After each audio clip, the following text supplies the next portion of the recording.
dirty word friend. And we're going to talk about, first of all, we're going to give you more scripture, John 15 and 15. And I'm going to have Miss Angela read John 15 and 15. Again, John 15:15, which reads, I no longer call you servants, because a servant does not know his master's business. Instead, I have called you friends, for everything that I have learned from my Father, I have made known to you. Amen. Yeah, that's what I'm talking about. Amen. That's like self-explanatory. Right. We don't even need to expound on that one. We don't need to expound on that one. That was just good by itself. Point. Yes, okay, but we're going to read one more. Ecclesiastes 4 and 10. Ecclesiastes 4. Now, this is very important. Yes, for those of you that say, I don't need anybody, I don't need a friend, I don't want anybody, I don't trust anybody, I'm a loner. For those of you that have said any of those things, Ecclesiastes 4 and 10 is just for you. And it is, and as I've said before, this was my issue. I didn't trust anybody. No, and I couldn't realize that if I did fall, and there was a lot of struggles that I did have, it took me longer to get out of them, and I believe for this fact. So Ecclesiastes 4:10, it says, if one falls down, his friends can help him up, but pity the man who falls and has no one to help him. So for those of you loners, and those of you that feel like you don't need anybody, you might want to change that. It's in the Word. Amen. If you fall down, God, pity you, the one that doesn't have anyone to help you back up. You're going through the struggle by yourself. And then you get mad because people, so-and-so didn't call and check on me. We don't always know what's going on. We can't read your mind. When you're going through something, you need to pick up the phone and call somebody. That's right. And let somebody know. Okay, all right.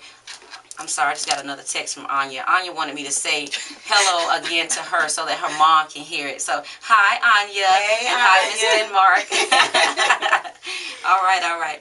Okay, we want to talk about what are the boundaries of friendship in regards to respect, in regards to finances, and in regards to intimacy.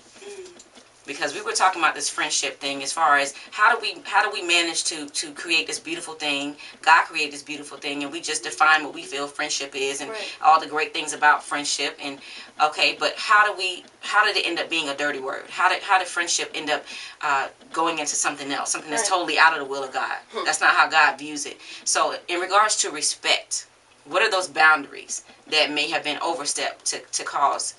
Anybody experience anything that in a respect area?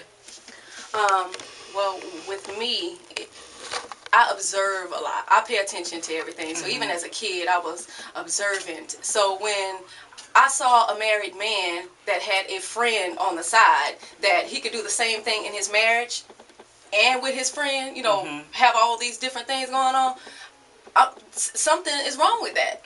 That is definitely so. That with my tainted image of friendship, it came by way of observing. That's why I shielded myself. And then, okay, I had all these things that I saw first. So then when I put myself in a position where I was going to say, no, I know that there's something better than that. And I try it, and in my own experiences, I'm getting the same thing. That's what made me shut down. Because it's just so like... You're basically saying, you saw this growing up, you didn't like what you saw. Right. Then you were given the opportunity to befriend someone of the opposite sex. Right. Females too. Females too. Okay. So I would say marriage and having your friend that you call on the side, but you do the same thing in your friendship that you do in your marriage, or you are saying that you want to, or you don't want a commitment. Right. You don't want to move past. You want to keep it as friendship, but you want to do all the acts. You want the benefits of a marriage. So. Yes, so that's where my issues lie, on the man part of it. Right. With the women, just trust factors, can't hold, you're confiding in them personal things and stuff like that, and you hear it on the back end. Right. So that's trust. We did talk about that too. Two major things. And I guess that is the level, the respect and trust going hand in hand. Wow. Go ahead, Charlotte. It's really bad, and I'm just gonna be real right now. We never know our boundaries until it's really close to being crossed or crossed. Right. But for the sake of friendship, we let them cross it and don't, try to fix it. But, as far as, it's really easy to pull out the boundaries of the opposite sex because, it's man and woman and, being taught or whatnot. But as far as same-sex boundaries, what do we face as far as being, me and a female or a male and a male? The not crossing lines as far as trust or with finances, or just as we were saying with, how do you know me personally, my history and everything. But really, it all lies within trust. That trust is just one big boundary. And it just has all these different visions. But do you think that, I think one of the things, and this is something that one of my sons said, because, I kind of interviewed them, along with the other young lady. I think that what the problem is that we tend to treat friendships as we do relationships, because even in relationships with male and female, it still should be starting as a friendship first. Right. Okay, but I think that what our problem is that we are failing to implement those boundaries from the beginning. Right. And so when they're crossed, either we're hurt and we back off, or we will resume the friendship, maintain the hurt, and never discuss it. Right. And just allow it to keep happening and happening until you back off, but you're not bold enough or have enough courage to say what it is. Right. That person doesn't know because you kept allowing it to happen. So now they're calling you or texting you saying, well, why haven't you called me? Right. What's the problem? What's going on? And you're feeling violated or hurt or, discouraged or whatever it is, but you're not saying what needs to be said. And I think that just like in a relationship, because once I got to a certain age, it's not even about dating. For me, my thing was when I met my husband. Listen here, I don't spend enough time with the knuckleheads and dealing with the drama and everything else. And on our first date, and I told him, I'm not trying to marry you. Nothing like that. I mean, I don't want you to think that by what I'm getting ready to say that I'm trying to rush you into marriage. I'm just letting you know that I don't have time to play games. And if games is something that you want to play, I am not the woman for you. So just like, with friendships, sometimes even with the women, and you don't have to be blunt, because I am blunt. God is doing the work in me right now. But there's times that even as females, even in casual conversation, even if you have to kind of go back and talk about another relationship, let them kind of know, unless they just don't get it. Right. These are some things that I went through. And because of that, the relationship is not what it used to be. Right. You don't have to just give them a list, well, I'm not going to tolerate that, and I'm not going to tolerate that, and this, whatever. But you can God will open a door in a way, because he knows that you're desiring a genuine, lifelong friendship with this person. So if you set it up from the beginning and the person oversteps it, that's totally different than if you never said anything. Exactly. And you said something and that's so male key. And female. You said something so key, having the boundaries in place initially. Have that discussion. It's so much easier if you have the discussion on the front end versus you are ticked off about something that they've done because you feel disrespected and having to have the conversation on the back end. Right. I've experienced it both with females as well as males. Just not having that information put out there in the beginning, and then having the struggle of like, okay, you don't want to sacrifice the friendship, or you don't want to lose the friend, but you also have to feel my heart. You have to know who I am as a person. You got to respect that. That's right. You have to respect who I am. Right. Okay. Now I know that I've known people. I don't think I might have had this problem once, and I had to really go back through my memory Rolodex, because I usually don't have the financial issue with people. I just don't. I don't know what it is. Maybe I set that boundary up without realizing it. Because usually because I am a very giving person. Right. But at the same time, I've never really had any issues with people to say, can I borrow? Because usually people will ask me, but usually if I give it to you, I really don't expect it back. And I will even tell you.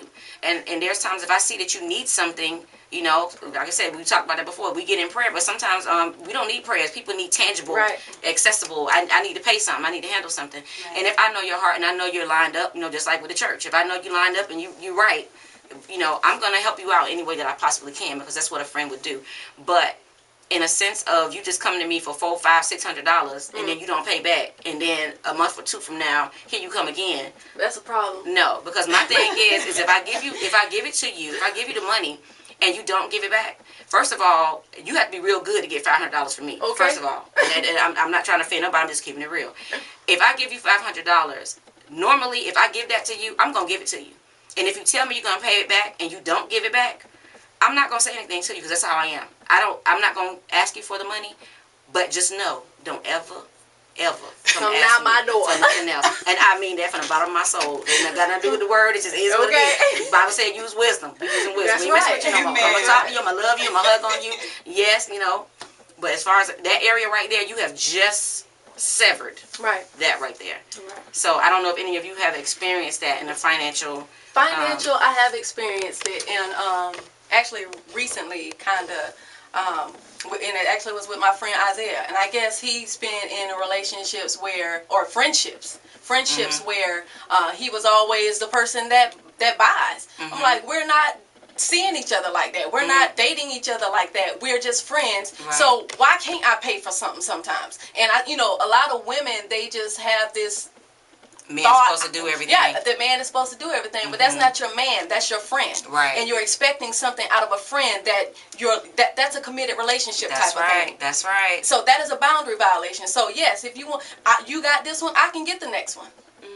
And there should be no beef about that. There should be no problem with that. That's right. The woman shouldn't be looking at you cross-eyed because you expect her to pay for a meal. You paid for the last 10. That's right. That's right. That's right. That's about it. And that's a beautiful thing. Because again, with my husband and I, we're friends. On that night we had that conversation was when I met him. It was his birthday. I took him out. And not only did I have one gift for him, took him to dinner, had a gift, but I had a gift when he picked me up. Paid for his dinner, had a gift for him at dinner, and when he dropped me off, I had another one. Straight blew his mind. The girl ain't nothing to play with. I'm taking notes. You know what I'm saying? But because first and foremost, I would never have went out with him if he didn't have the potential of being something greater. Right. First of all. You know what I'm saying? And that's just my heart. Anybody that knows me knows that I'm a giver. That's just who I am. So if you break it, then that's your loss. You lost a good friend. Right. You really lost a good friend. But it messed him up because that's what he used to always say. I've never had anybody to take me out. Right. I never had anybody to, just do things out of the blue for me. It was always I need. And that's what we talked about before. I would like to say to you women out there, especially you single women, learn how to do for yourself. That's right. If you learn how to do for yourself, get your own hair done, your own nails did, however you want to say it. Do for you. Pay your own bills. When you meet a man, you won't say verbally that we're friends, but then, after 2 or 3 dates, if you will, because you're still friends. Right. You expecting for him to pay your bills and get your hair done because we're friends. Don't expect for me to act like I'm your husband when we're friends. Right. If I went out with you 2 times, does not mean that I'm going to put a ring on your finger in the next 5 minutes. That's right. And I think that, again, those boundaries need to be laid on the male side of it. It You know what I mean? Definitely. And again, I guess that's what it goes back to motives, but that's a whole nother. That's a whole nother topic thing. right there. Okay, but we're gonna go to break and we're gonna come back. But we want to hear you guys' feedback. So give us a call at 332-1350.